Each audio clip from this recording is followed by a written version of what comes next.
Tell us a little bit about that and how that became the genesis for what we've just seen. When we were shooting episode 7 of season 4 of Buffy, James Marsters was, we were doing flashbacks about Spike, and he was in the subway being Billy Idol one day, and the next day was, in 19th century London being a terrible poet, and he said, "Oh, this is just like rap."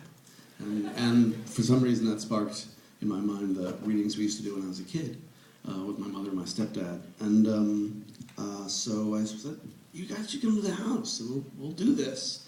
And so a bunch of people came to the house and got incredibly drunk. We were so terrified. But they just continued on for quite some time. Then I had kids and they kind of tapered off for a bit.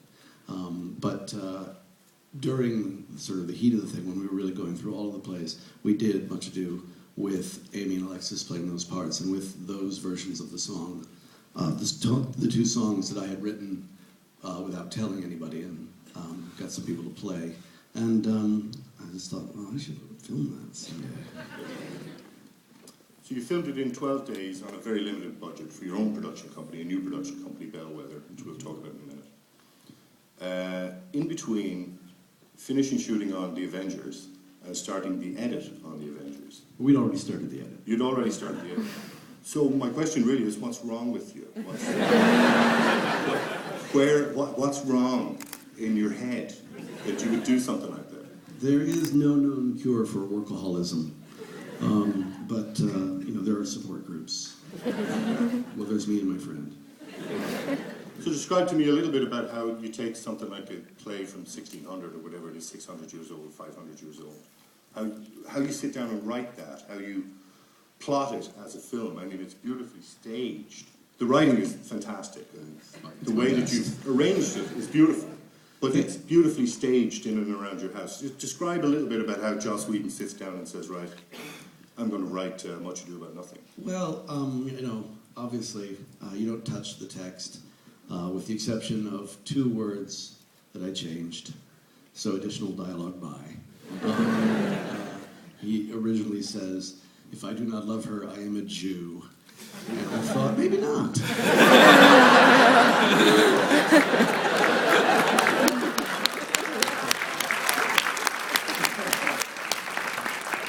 So I changed it to, "If I do not love her, I'm a black guy."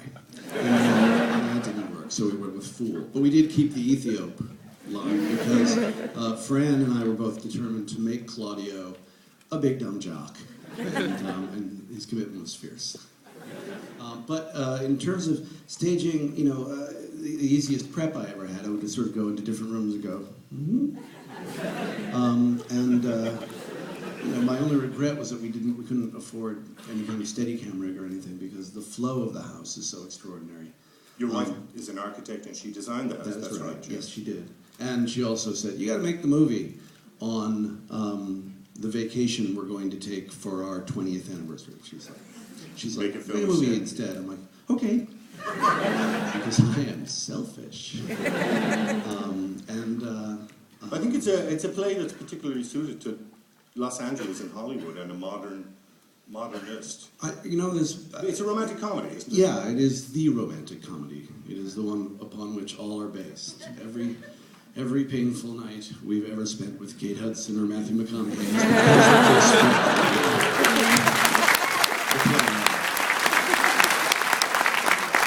But for me, the real success in the film is that you play it straight. You keep the language, which must have been, were you concerned that people wouldn't get it, that they wouldn't follow it, that is too difficult for them? No, and that's something I really credit Kenneth Branagh with more than anybody else. He makes the language so accessible with the actors, and that gets the comedy in the small moments and the humanity of it. And none of the big speeches sound like big speeches, they sound like people talking, and that's something that I really carried with me. I tried, obviously, not to imitate his version, because that would be, well, he already made it, so that would be really stupid.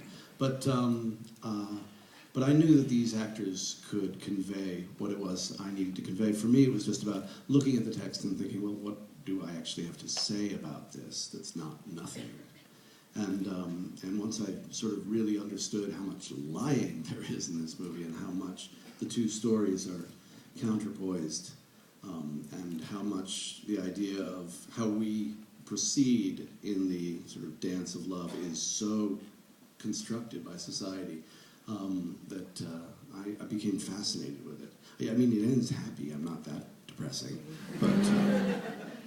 So tell us a bit about Bellwether then.